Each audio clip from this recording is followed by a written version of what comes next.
Hello everyone, welcome back to my channel. Soumya Mandrita here. I welcome you all. And today's topic is all about Farmer Bill. In this video, we'll discuss all about the Farmers Bill, why their protests are going on, why these andolans are going on, and what are the demands of the farmers and what all bills says, that what the bill 1 say, what the bill 2, and what's about the bill 3. We'll do detailed discussion on these topics. So let's start the video, and my video is totally in Hindi now. So let's start the video. Firstly, we'll discuss what is the history. History किस चीज़ की? History farmers की या history bills की? History farmers की, कि पहले history क्या थी, क्या है फार्मर्स की, आज तक क्या चलता आ रहा है, एंड क्या सिनेरियो रहा है फार्मर्स का. सो बिफोर इंडिपेंडेंस क्या होता था? 1947 से पहले हमारा क्या था? फार्मर्स क्या करते थे? सीधा गुड्स कंज्यूमर को बेचते थे. मतलब जो उनका एग्रीकल्चर प्रोडक्ट होता था वो सीधा कंज्यूमर को बेचते थे, कोई मिडलमैन नहीं होता था. ठीक है, 1947 आया, जमींदारी सिस्टम अबॉलिश हुआ. पहले क्या था? किसान गरीब था और किसान अपनी फसल बेचकर भी गरीब ही रहता था, क्योंकि उसको सही दाम नहीं मिल पाता था. ठीक है, फार्मर कभी सस्टेन हुआ ही नहीं. अब 1947 आया, जमींदारी सिस्टम अबॉलिश हुआ, नई सरकारें आई, नई सरकारों ने सुनी फार्मर की प्रॉब्लम सुनी और फार्मर की प्रॉब्लम लाई आगे. फिर उन्होंने एक एक्ट बनाया जिसे बोलते हैं हम APMC act, agriculture produce marketing commodities act. ये एक्ट क्या बोलता है? ये एक्ट बोलता है ना ही फार्मर्स से कोई सामान ले सकता है और ना ही फार्मर्स को सामान डायरेक्टली कोई बेच सकता है. फार्मर्स को अगर फार्मर्स को सामान बेचना है तो वो मिडलमैन के थ्रू बेचना होगा, और जो वो मिडलमैन होंगे, जो भी मिडलमैन होगा वो लाइसेंस्ड होगा. गवर्नमेंट उन्हें लाइसेंस देगी एपीएमसी में मिडलमैन बनने के लिए, मंडीज में मिडलमैन बनने का गवर्नमेंट लाइसेंस देगी. ऐसे कोई भी मिडलमैन बन के नहीं पहुंच जाएगा. ठीक है, और हर स्टेट की अपनी अलग अलग मंडी होगी. गवर्नमेंट ने ये कहा, मिडलमैन मतलब आड़ती होंगे. ठीक है, तो क्या करता था गवर्नमेंट? क्या करती थी? फार्मर्स क्या करते थे? सिर्फ गवर्नमेंट मिडलमैन के थ्रू कंज्यूमर को प्रोडक्ट देते थे. अब ये बिल आए हैं, ये बिल क्या कहते हैं? ये बिल ये बोलते हैं कि मिडलमैन को हटाओ, मतलब अबॉलिशन ऑफ मिडलमैन. वो हम पढ़ते हैं, वो कौन सा बिल कहता है, कैसे कहता है. Moving on to the next slide. The agriculture act of 2020 are these 3 act of the parliament सितंबर 2020 में पास हुए हैं. Lok Sabha approved the bills on 17 सितंबर 2020. राज्यसभा ऑन 28 सितंबर 2020 एंड रामनाथ कोविंद जी हमारे प्रेसिडेंट ने उन्हें सेंड दी है 27 सितंबर 2020. Basically these bills are of 2020 and we are studying in 2021. Okay, names of the bill. We'll study the names of the bill. The first bill is the Farmer Produce Trade and Commerce Promotion and Facilitation Bill 2020. Farmers Empowerment and Protection Agreement of Price Insurance and Farm Service Bill 2020. Essentials Commodity Act Amendment Bill 2020. Moving on to the bills 1 explanation, कि bill 1 क्या बोलता है. The farmers produce trade and commerce promotion and facilitation bill 2020. ये bill क्या बोलता है? ये bill बोलता है कि एक किसान अपना प्रोडक्ट, अपना एग्रीकल्चर प्रोडक्ट, अपनी ग्रेन कहीं पे भी बेच सकता है, किसी को भी बेच सकता है. इंटरस्टेट, इंट्रास्टेट कोई बैरियर नहीं है. अगर वो पंजाब का किसान है, अगर वो राजस्थान में जाके अपनी किसान फसल बेचना चाहता है तो वो वहां जाके बेच सकता है, उसके ऊपर कोई भी स्टेट का टैक्स नहीं लगेगा. ठीक है। और क्या बोलता है, 7,000 अभी तक हमारी एपीएमसी थी, कृषि मंडीज थी, लेकिन अब क्या बोलता है, फसल कहीं पे भी फार्मर जाके बेच सकता है। मतलब जरूरी नहीं है कि वो एपीएमसी में ही आके बेचे, जरूरी नहीं है कि वो वहीं आके सामान का अपनी एमएसपी पे बेचे या कुछ भी करे, कुछ भी जरूरत नहीं है। अगर वो चाहता है कि वो मुझे बेच दे फार्मर सीधा आके, तो वो बेच सकता है, उस पर कोई पाबंदियां नहीं है, ये बिल बोलता है। ठीक है। अब किसानों को क्यों दिक्कत है, किसानों को तो छूट मिल रही है, सरकार तो ये बोल रही है, पर किसान हमारे यहाँ का ना 85% ऑफ द फार्मर्स जो है ना, वो उनके पास 2 हेक्टर से कम का लैंड है।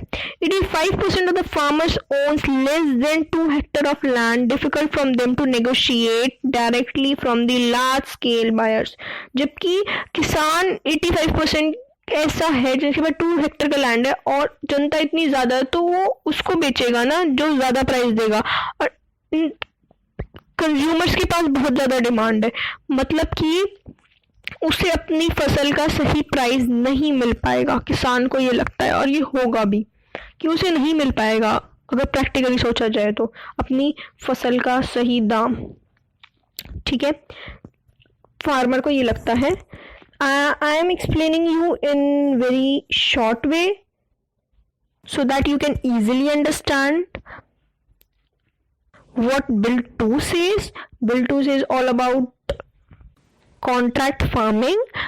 Name of the bill is Farmer Empowerment and Protection Agreement of Price Insurance and Farm Service Bill 2020.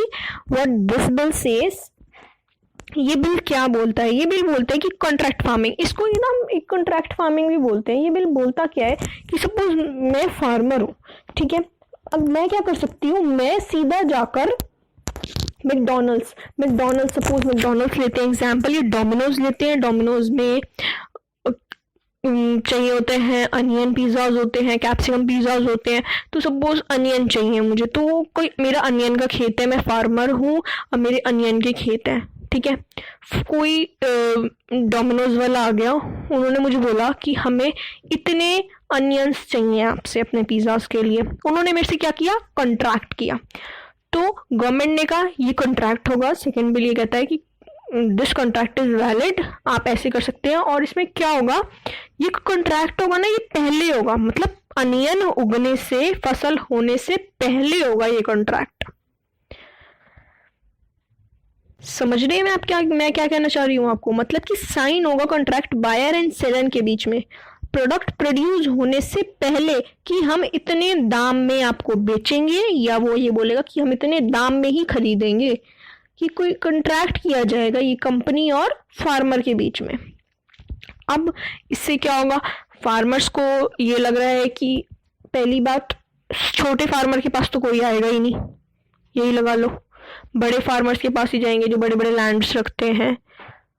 छोटे फार्मर की तब भी वहाँ पूछ नहीं है, और हमारे यहाँ छोटे फार्मर ज़्यादा हैं, ठीक है, फार्मर्स को ये लगता है। दूसरा क्या लगता है फार्मर्स को, कि प्याज हो गया, जो अनियन हमारा हुआ था, एट लास्ट फार्मर को उसका सही दाम नहीं मिल पाएगा। मतलब कि अगर अनियन है, अनियन को की फसल हुई एंड किसी रीज़न से उसकी फसल थोड़ी कम हो गई, बिकना चाहिए था उस ज़्यादा प्राइस पे, पर कॉन्ट्रैक्ट हो चुका था कम प्राइस पे, यहाँ फार्मर को नुकसान है।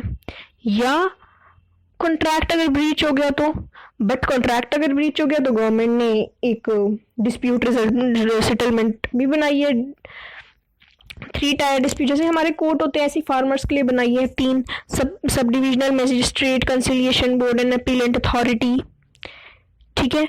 बट तब भी है कि फार्मर्स को कि नहीं हो पाया तो हमसे कौन कॉन्टैक्ट करे, मतलब बेसिकली ये छोटे फार्मर्स के लिए एक टेंशन की बात है, ये बहुत है कि कैसे करेंगे, ठीक है।